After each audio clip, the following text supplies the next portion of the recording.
గుడివాడలో ఉండే ప్రజలందరికీ పిలిపిస్తున్నా, మీకు ప్రధాన సమస్య ఎమ్మెల్యేనే ఇక్కడ. అలాంటి ఎమ్మెల్యేని చిత్తుగా ఓడించి రాబోయే రోజుల్లో ఈ గుడివాడ ప్రక్షాళన చేసే బాధ్యత మీ పైన ఉందని చెప్పి నేను మీకు తెలియజేస్తున్నా. ఇక్కడే కొడాలి చెప్తున్నా, పిచ్చ ఆటలు వేయద్దు, నోరుందని పారేసుకోవద్దు. నీకు నోరుందని పారేసుకుంటే భవిష్యత్తులో జరిగే పరిణామాలు కూడా చాలా తీవ్రంగా ఉంటాయని హెచ్చరిస్తున్నా.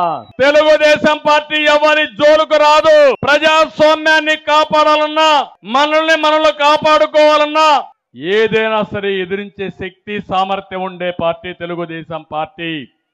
ఇక్కడే రావి వెంకటేశ్వరరావు గారు మాజీ ఎమ్మెల్యే ఉన్నారు. రావి శోభనాద్రి ఎన్టీ రామారావుకి 83లో మొదటి ఎన్నికల్లో ఎలక్షన్ ఏజెంట్. అక్కడి నుంచి ఎమ్మెల్యే, తర్వాత వీళ్ళ సోదరుడు ఎమ్మెల్యే, తర్వాత ఈయన ఎమ్మెల్యే. కానీ మొన్న కూడా సీట్ ఇవ్వకపోయినా ఈసారి మళ్ళీ కాదు, ఈసారి మనం రామును పెడదామంటే గెలిపే ప్రధానంగా ఒప్పుకున్న వ్యక్తి రావి వెంకటేశ్వరరావు. ఇప్పుడు అదే మారిగా రాము కూడా వచ్చాడు ఇక్కడికి.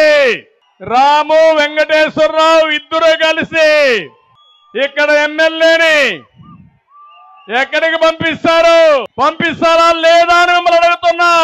చేస్తామని గట్టిగా చెప్పండి కూడా చెప్పండి.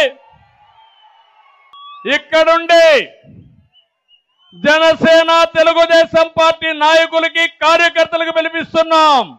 అహంభావంతో విర్రవీగే వ్యక్తుల్ని చిత్తుగా ఓడించడం కాదు, చరిత్రహీనులుగా కాలగర్భంలో కలిసిపోయేట్టుగా చేయాల్సిన బాధ్యత మీ అందరిపైన ఉందని చెప్పి నేను మీకు తెలియజేస్తున్నా.